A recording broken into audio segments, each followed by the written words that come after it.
Hola chicos, buenas tardes. Bueno, el día de hoy les voy a hablar un poquito sobre el primer tema que es de la célula.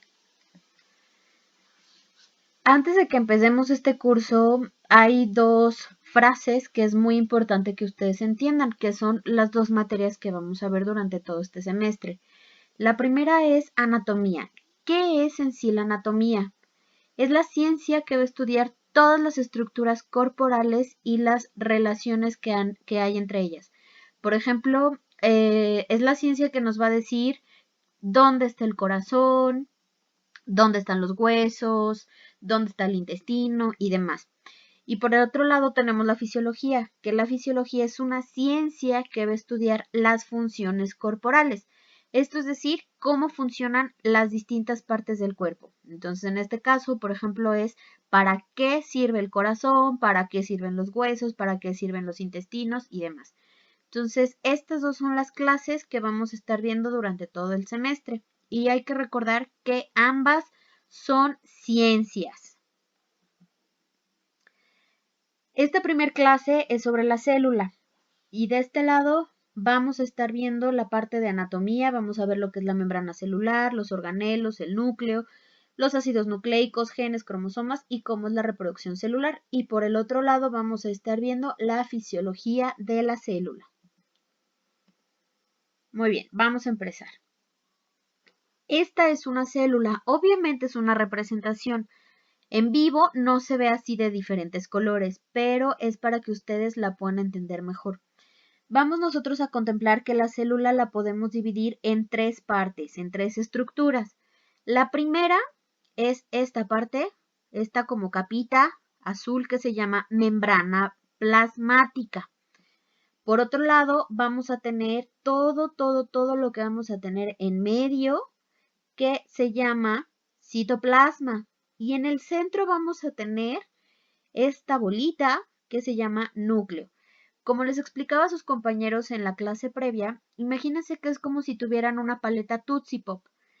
La envoltura es la membrana plasmática. El relleno del dulce es el citoplasma y el chicle va a ser el núcleo. Entonces vamos a ir viendo poco a poco para qué nos va a servir cada una. La primera que vamos a ver es la membrana plasmática. Es la que les decía que va a estar completamente rodeando a toda la célula. Va a estar en la superficie y su función va a ser dividir toda la parte interna, es decir, todo lo que vamos a tener aquí adentro del exterior, todo lo que vamos a tener fuera de la célula. Es una barrera que va a permitir el paso de materiales internos y externos. ¿Por qué? Conforme vayamos viendo cómo funciona la célula, nos vamos a dar cuenta que dentro de la célula se producen ciertas sustancias, toxinas, proteínas que necesitamos que salgan de la célula y de la misma manera necesitamos que la célula absorba sustancias que van a estar a su alrededor. ¿Y esto cómo va a pasar? Ustedes si aquí se fijan, vamos a tener una membrana que es que se le llama bicapa lipídica. ¿Esto qué quiere decir? Que es una capa formada por dos líneas, imaginémoslo así, de lípidos, o sea, de grasas. Y aquí, por ejemplo, nosotros vamos a tener lo que se le llaman los poros. Por estos poros es por donde van a entrar y van a salir sustancias. Ahora, vamos a ver el citoplasma. Acuérdense que el citoplasma es el relleno de nuestra célula. ¿Qué es lo que vamos a encontrar dentro del citoplasma? Vamos a encontrar dos tipos de componentes. El primero se le llama citosol, que es todo el relleno, este azulito, que alcanzamos a ver aquí, todo el relleno azulito. El citosol es líquido y ahí es en donde se van a hacer las reacciones químicas para mantener a la célula viva. Y por otra parte, el otro componente que vamos a tener se le llaman orgánulos u organelos. Cualquiera de los dos nombres es correcto. Estos organelos, ¿para qué nos van a servir? Nos van a servir para que la célula pueda crecer, pueda mantenerse saludable y también se pueda reproducir para seguir manteniendo más células. ¿Cuáles son esos orgánulos? Son todos estos que vamos a ver aquí. Por ejemplo, este moradito, que se llama mitocondria, lo vamos a ver al ratito, este que se llama retículo endoplásmico, el aparato de Golgi, ¿sí? Son todas las estructuras que vamos a ver dentro de la célula. Vamos a empezar a desglosar cuáles son esos orgánulos.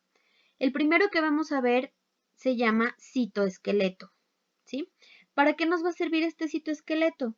Son, en primera, bueno, les digo, son estos como pelitos que se alcanzan a ver aquí y también aquí. ¿Y para qué nos van a servir? Nos van a servir para darle una forma y cierta elasticidad a la célula. Además, por medio de estos pelitos, nos van a ayudar para que la célula se mueva. Imagínense que es como si fuera un 100 pies, que tiene patitas, entonces por medio de las patitas es el que se mueven. Bueno, entonces en este caso la célula, por medio de este citoesqueleto, es por el que se va a mover. Dentro del citoesqueleto vamos a tener los cilios y los flagelos. Estos pelitos que se ven más largos se le llaman flagelos, que son estos que vamos a ver aquí, ¿sí? Que estos verdecitos que se ven. Y por otro lado vamos a tener los cilios. Los cilios son mucho más cortitos. Son estos pelitos que les estaba comentando hace ratito. Entonces, por medio de estos dos vamos a permitir que la célula esté transportando líquidos y también sustancias. Por otro lado, vamos a ver lo que son los ribosomas. Los ribosomas son todos estos puntitos moraditos que vamos a encontrar, ¿sí? ¿Para qué nos van a servir estos ribosomas? Nos van a servir porque son los que van a fabricar proteínas a partir de la información genética que va a contener el núcleo. Y estos van a estar, aquí dice, asociados al retículo endoplásmico. ¿A qué se refiere con que están asociados? Bueno, se refiere a que van a estar pegados a este orgánulo que se le llama retículo endoplásmico. Vamos a ver entonces ahora el retículo endoplásmico. Si quedamos que estos puntitos morados, que se llaman ribosomas, van a estar pegados aquí en el retículo endoplásmico, bueno, pues entonces cuando veamos retículo endoplásmico, nos va a decir que va a almacenar y transportar proteínas. Acuérdense que los ribosomas nos van a ayudar a fabricar, aquí dice, proteínas. Es muy importante los ribosomas. Entonces, la función del retículo endoplásmico es almacenar y transportar proteínas, lípidos y esteroides hacia el aparato de Golgi. Vamos a tener dos tipos de retículos endoplásmicos. Este es el primero, que es el retículo endoplásmico rugoso, que es el que va a contener los ribosomas, que son los puntitos morados, y estos nos van a ayudar para almacenar y transportar proteínas. Y también necesitamos almacenar y transportar lípidos y esteroides. ¿En dónde se van a almacenar y transportar? Por medio de otro retículo que se llama retículo endoplásmico liso. ¿Cuál es la diferencia? Que el rugoso contiene los ribosomas pegaditos y el liso no va a contener ribosomas. Por lo tanto, el retículo endoplásmico liso, que es este verdecito, nos va a ayudar a almacenar y transportar lípidos y esteroides hacia el aparato de Golgi. ¿Cuál es el aparato de Golgi? Es este que se ve como azulito.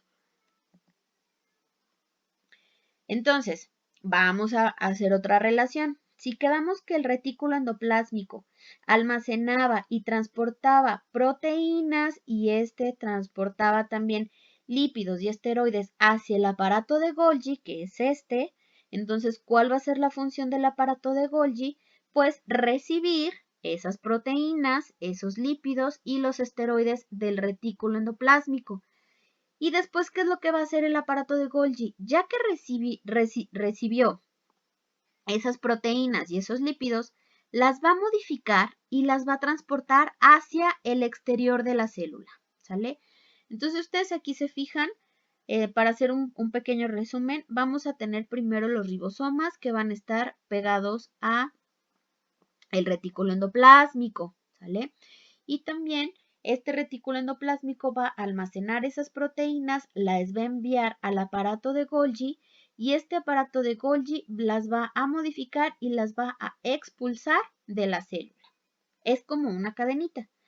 Otra de las funciones del aparato de Golgi es formar lisosomas. ¿Cuáles son esos lisosomas? Son estas como bolitas naranjas y vamos a ver para qué sirven. Estas lisosomas van a contener enzimas. Una enzima es una sustancia que nos va a ayudar a degradar. Van a actuar como un aparato digestivo dentro de la célula. Es lo que les decía. Entonces, estas enzimas, ¿qué es lo que pasa, por ejemplo, cuando nosotros comemos? Pues el aparato digestivo empieza a deshacer el alimento que nosotros estamos ingiriendo. Entonces, absorbe lo que necesitamos y lo que no lo desechamos. Bueno, en la célula el que realiza esa función es precisamente esta bolita naranja que se llama lisosoma. Vamos a ver otro orgánulo que se llama mitocondria, que es este moradito que es como si fueran cacahuates. ¿Para qué nos va a servir esta mitocondria? Es el orgánulo que nos va a ayudar a producir la energía necesaria para que la célula pueda trabajar, ¿sale? Si no hay mitocondrias, no tenemos energía y por lo tanto, si no hay energía, la célula no puede trabajar. Ahora, hasta aquí es lo que vimos, ya vimos la membrana celular o la membrana plasmática, cualquiera de los dos nombres es correcto. Vimos el citoplasma, que dentro del citoplasma quedamos que había el citosol y los orgánulos. Y ahora vamos a la tercera parte de una célula, que es como tal el núcleo. El núcleo va a tener una forma redonda y va a estar en el centro, ¿sí? Aquí ustedes lo alcanzan a ver. El núcleo es el jefe de jefes. Es el que va a estar dando absolutamente todas las señales para que el resto de los orgánulos puedan trabajar. ¿Y cómo lo va a hacer? Va a controlar la estructura celular por medio de los genes y va a dirigir la actividad celular. Es lo que les decía. Si no hay núcleo, entonces la célula no tiene quien la mande. Y su función principal es producir los ribosomas. Entonces, si ustedes aquí se fijan y recuerdan lo que estuvimos viendo en las diapositivas anteriores, se van a dar cuenta que necesitamos partir del núcleo para que produzca estos ribosomas, que son estos puntitos, se vayan al retículo endoplásmico. El retículo endoplásmico los va a almacenar, los va a procesar, los envía al aparato de Golgi y el aparato de Golgi expulsa la información fuera de la célula. Así como vimos que en general la célula tiene tres partes, que es la membrana plasmática, que es esta, el citoplasma, que es el relleno, y el núcleo, que es el centro, también vamos a tener esas tres mismas estructuras dentro del núcleo. Solamente se llaman diferente. Por ejemplo, en esta célula quedamos que la membrana se llama membrana plasmática o membrana celular. ¿Cómo se va a llamar en el núcleo? Se llama membrana nuclear. Ahora, en la célula tenemos el citoplasma. Todo el relleno es el citoplasma. Y en el núcleo se va a llamar cromatina. Y en la célula, en el centro vamos a tener el núcleo. Y por el otro lado, en el núcleo, en el centro vamos a tener lo que se llama nucleolo. Ahora, vamos a ver lo que son los ácidos nucleicos. Los ácidos nucleicos van a ser moléculas que son las que van a contener toda la información genética. ¿Esto qué significa? Que dentro de los ácidos nucleicos vienen todos nuestros genes de nuestros padres. En este caso sería el ADN, que es el que contiene toda la información que se va a heredar, ¿sale? Es la información que nos dan nuestros padres para saber si nosotros vamos a tener el cabello largo, el cabello chino, el cabello lacio, el tipo de ojos, si los vamos a tener grandes, chiquitos, el color de los ojos, el tamaño de la nariz, etc. Y esta cadena de ADN va a estar formada por dos cadenas, ¿sale? Si ustedes aquí se fijan, esta es una cadena y esta es otra cadena. Es diferente el ARN, que este se llama ácido ribonucleico. Este nos va a ayudar ¿para qué? Para poder tener una síntesis proteica. ¿Por medio de qué? Por medio de unas reacciones que se llaman transcripción y traducción, que vamos a ver más adelante. Entonces, ¿cuáles son las diferencias entre el ADN y el ARN? Que en primera, el ADN contiene 2 cadenas de moléculas genéticas y el ARN solamente contiene una sola cadena. Otra diferencia son precisamente estas que se le llaman bases nitrogenadas. Si ustedes se fijan, en ambas cadenas vamos a tener citosina, vamos a tener guanina, vamos a tener adenina y también vamos a tener otro tipo de base, pero va a ser diferente. En el ARN vamos a tener esta base que se llama uracilo y en el ADN vamos a tener esta base que se llama tiamina, ¿sale? Esa es otra de las diferencias que vamos a encontrar. Ojo, no es necesario que ustedes se aprendan estas bases nitrogenadas, solamente que ustedes sepan que el ADN está formada por 2 cadenas y el ARN está formada por una sola cadena, que el ADN va a contener toda la información que se va a pasar de generación a generación y el ARN nos va a servir para tener una síntesis proteica. Vamos de lo más chiquito a lo más grande. Un gen es un segmento de porción de ADN, es un cachito nada más, ¿sí? Por ejemplo, de aquí hasta acá arriba es un gen. De aquí abajo es otro gen. De aquí abajo es otro gen. Entonces, en cada gen vienen todas las indicaciones, por así decirlo, de si nosotros vamos a tener los ojos verdes, la nariz ancha, la boca grande, las orejas pequeñas, etc. Ahora, ya que se juntan varios genes, entonces se va a formar la cadena de ADN. Cuando se juntan muchas cadenas de ADN, entonces se va a formar el cromosoma. Nosotros representamos al cromosoma como si fuera una X. Y dentro del núcleo de casi todas nuestras células, este es el núcleo, vamos a tener 23 pares de cromosomas. Estos pares de cromosomas son los que van a formar el genoma humano. Antes de explicarles lo que es el genoma humano, vamos a ver lo que les decía de la transcripción y la traducción del ARN. Vamos a empezar por el ADN. Acuérdense que el ADN es una cadena donde tienen todos nuestros genes que nos heredan nuestros padres y nuestros abuelos y toda nuestra ascendencia. Es una doble cadena. Entonces, ¿qué necesitamos? Que esta cadena, cuando se rompe, imagínense como si fuera unas tijeritas que van a ir cortando las cadenas para que solamente quede una. ¿Y cómo se llaman esas tijeritas? Se llama RNA polimerasa.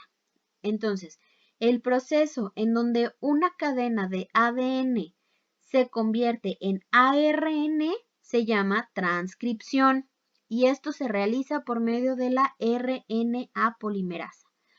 ¿Qué va a pasar ahora? El ARN, que ya quedó una sola cadena, también se empieza a recortar, se empieza a dividir hasta formar diferentes tipos de proteínas. Y este proceso se llama traducción. ¿Y por medio de qué se va a realizar? Por medio de una sustancia que se llama RNA mensajero. Ahora, vamos a ver esto que se llama reproducción celular. Nosotros vamos a tener 2 tipos de reproducción celular. La primera se llama mitosis y la segunda se llama meiosis. Dentro de la mitosis, ahorita se los voy a explicar a grandes rasgos y lo vamos a desglosar un poco. Dentro de la mitosis vamos a encontrar una sola célula que conforme se vaya dividiendo vamos a terminar al final con 2 células completamente iguales a la origen. La mitosis es una división nuclear. El que se divide es el núcleo, ¿sale? Y por otro lado vamos a tener lo que se llama meiosis. ¿Eso qué significa?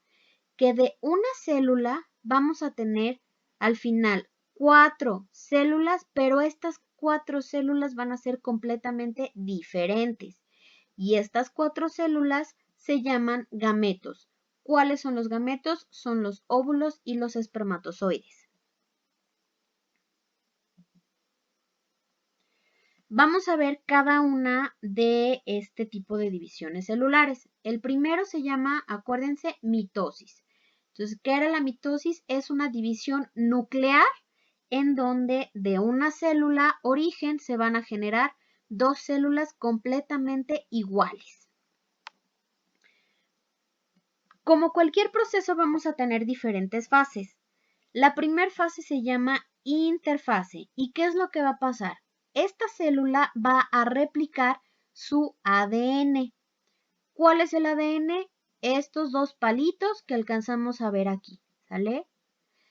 Ojo, aquí es importante que ustedes sepan que estos palitos se llaman cromátides. Cuando se juntan y forman ya como tal una X, se llama cromosoma.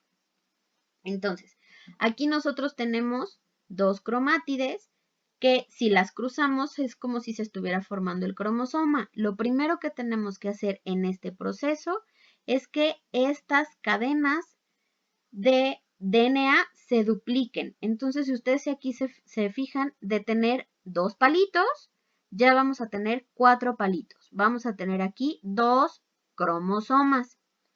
Después, ¿qué es lo que pasa? El ADN o los cromosomas se van a organizar y la membrana nuclear va a desaparecer. ¿Cuál es la membrana nuclear? Es esta membrana morada. En la segunda fase, eso es lo que pasa, que se llama profase. Entonces, lo que pasa en la segunda fase es que el ADN se va a organizar y la membrana va a desaparecer. En la tercera fase, que se llama metafase, estos cromosomas se van a alinear, se van a poner en orden a la mitad de la célula. ¿Para qué? Para que en la siguiente fase, que se llama anafase, estos cromosomas se empiezan a separar. Si ustedes aquí se fijan, están formando una X y aquí se vuelven a separar, ¿sí? Los cromosomas se separan en cromátides, es lo que les decía. Cada palito se llama cromátide. Y en la última fase, que se llama telofase, ¿qué es lo que va a aparecer? Va a reaparecer la membrana nuclear. Entonces vuelve a aparecer aquí la membrana, esta membrana moradita. Y al final, ¿qué es lo que nos va a quedar? 2 células hijas por el proceso que se llama citocinesis. Es como, si ustedes alcanzan a ver, aquí tenemos una célula que tiene 2 cromátides, un azul oscuro y un azul clarito. Y después de toda esta división división nuclear, entonces van a quedar 2 células completamente iguales, cada una con una cromátide oscura y una clarita, una oscura y una clarita, ¿sale? Aquí al final les puse una mnemotecnia que ustedes si se aprenden esta frase, bueno, pueden sacar cómo se llama cada una de las fases. Es promete, Ana, tejer.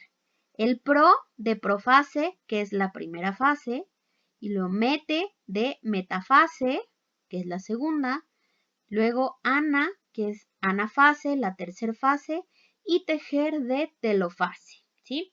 Todas son fases, entonces apréndanse profase, mete de metafase, anafase y tejer telofase. Por otro lado vamos a ver lo que es la meiosis. La meiosis vamos a hacer de cuenta como si fueran 2 mitosis.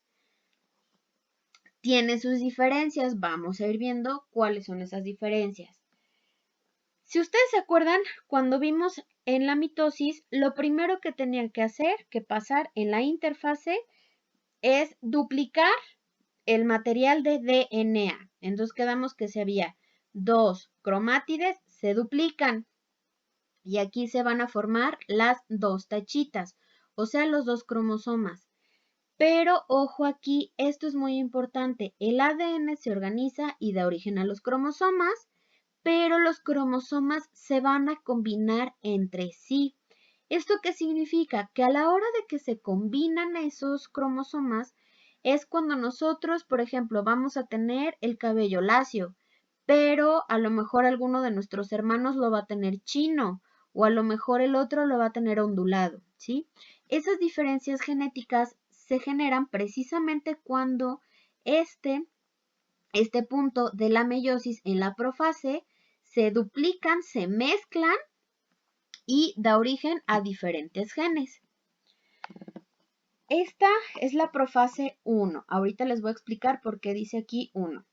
El siguiente paso es lo mismo que en la mitosis. En la metafase, los cromosomas se van a alinear a la mitad de la célula. En la anafase se van a empezar a separar. Y en la telofase, acuérdense que ya que están separados, lo que va a pasar es que va a aparecer la membrana nuclear, ¿sale? Entonces, si ustedes aquí se fijan, vamos a tener una célula con 2 cromátides y al final vamos a tener una célula con 2 cromátides. Aquí los representan como una X, pero si ustedes los separan es como si tuvieran las 2 cromátides. Pero si se fijan, no es como en la mitosis que estaban completamente iguales a la célula origen, sino que aquí ya van a estar mezcladas. ¿Por qué? Porque acuérdense que aquí en la profase 1, cuando se duplican y se mezclan, entonces va a formarse genes diferentes. Lo dividimos así en profase 1, metafase 1, anafase 1 y telofase 1 porque es la primera etapa en esta división celular, que es la primera etapa que es prácticamente igual a la mitosis. Y después vamos a volver a tener otro tipo de división que también es como una mitosis, pero para saber en qué punto vamos se llama lo mismo, pero en lugar de tener profase 1 se va a llamar profase 2, ¿sale? Aquí también es importante que ustedes vean que estas dos células van a contener 46 cromosomas cada una, ¿sale? Esto es importante porque al final vamos a ver que después de la segunda división vamos a tener solamente 23 cromosomas. Entonces, fíjense aquí donde nos quedamos. Ya que se separaron otra vez y reapareció la membrana nuclear, nos quedamos en la profase 2. Aquí está la profase 2. ¿Qué es lo que va a pasar ahora? Si ustedes se acuerdan, en la fase que se llama profase, se tiene que duplicar el material genético. Sin embargo, en la profase 2, que es esta, no hay una duplicación del material genético. Lo único que va a pasar es que esta membrana va a desaparecer y vuelve a pasar lo mismo. En la metafase, los cromosomas se empiezan a alinear a la mitad de la célula. En la anafase se empiezan a separar estos cromosomas, se separan en cromátides y al final vamos a tener otra vez la reaparición de la membrana nuclear. Por lo tanto, vamos a tener aquí 4 células con una sola cromátide, ¿sale? Entonces vamos a tener 4 células con 23 cromosomas cada uno. Si ustedes aquí se fijan, va a quedar una azul oscuro y una azul clarita, pero estas son completamente diferentes.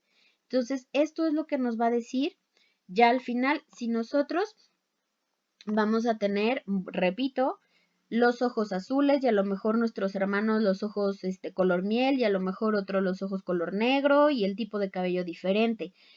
Todos nos vamos a parecer, ¿por qué? Porque tenemos los mismos genes, pero cuando se mezclan, ahí es en donde esa información genética se va a diferenciar. ¿Cómo se llaman estas 4 células finales? Se llaman gametos y esos gametos son el óvulo y el espermatozoide. ¿Por qué al final quedan solamente 23 cromosomas? Porque cuando se une los 23 cromosomas del espermatozoide con los 23 cromosomas del óvulo, vamos a formar los 46 cromosomas que son normales en una persona. y eso es lo que se va a llamar el cariotipo humano. El cariotipo humano es el conjunto de cromosomas de una célula o de un individuo determinado. Están ordenados según su forma, su tamaño y sus características. Este es un ejemplo de un cariotipo humano. Aquí se ve muy bonito, obviamente en la vida real así no se ven. Pero lo que quiero que vean es que cómo empezamos del más grande al más pequeñito. Aquí, si ustedes se fijan, es 1, 2, 3, 4 y así le siguen contando hasta que llegamos al par 22. El par 23 es el que nos va a decir si una persona es hombre o es mujer. Este par, que es Y y X, es el cromosoma donde nosotros podemos ver si una persona es hombre o es mujer. ¿Cuál es el hombre y cuál es la mujer? Estas imágenes sí son reales. Si ustedes se fijan, obviamente no se ve igual de bonito que en la imagen anterior, que hasta se ven bien formaditos, derechitos, en orden. En esta no. Alcanzamos solamente a ver que estos son más grandes y cada vez se van haciendo mucho más pequeños, pero obviamente, pues vean, este está todo chuequito, este está picudito de acá, sí son completamente diferentes. Cuando un cariotipo es de una mujer, en el par número 23 vamos a encontrar el cromosoma o las dos cromátides en el X, ¿sí? Las mujeres vamos a tener 46 cromosomas XX, 2X, aquí. Y en el hombre, en el sexo masculino, vamos a tener igual los 22 cromosomas y el par 23 vamos a tener una cromátide en la X y otra cromátide en la Y. Y así es como se representa, ¿sí? Si nosotros preguntamos un cariotipo normal de un hombre, se especifica 46, que son 46 cromosomas, y es una X y una Y. Esto nos identifica que es un varón. Y por otro lado, en una mujer se dice que tiene 46 cromosomas y es XX. Por lo tanto, la persona que determina el sexo de los hijos es el hombre. ¿Por qué? Porque nosotros solamente tenemos 2X. A la hora de que se hace toda la división celular, solamente se van a generar puras X, ¿sí? Puro sexo femenino. Y en cambio el hombre tiene sexo femenino y sexo masculino. Hay diferentes patologías que se pueden diagnosticar por medio del cromosoma y aquí les pongo algunos ejemplos. El ejemplo más sencillo es el de la patología de síndrome de Down, donde, ¿qué es lo que aparece? Si ustedes aquí se fijan, quedamos que cada par debe de tener 2 cromátides o un cromosoma. Entonces aquí vamos bien, tenemos 2, 2, 2, 2, 2 y así nos vamos hasta que llegamos al par 21. Aquí no vamos a tener 2 cromátides, vamos a tener 3 cromátides, ¿sale? Esto es un defecto genético, es una mutación, porque realmente no tenemos una causa en específica del por qué llega a pasar esto. Y en este caso sabemos que es un varón porque está una cromátide en la Y y otra cromátide en la X. ¿Y cómo se representa? Si ustedes se acuerdan, aquí representamos 46, que son los 46 cromátides que tenemos, o 46 cromosomas, y de este lado vamos a tener 47. ¿Por qué? Porque acuérdense que aquí tenemos uno de más.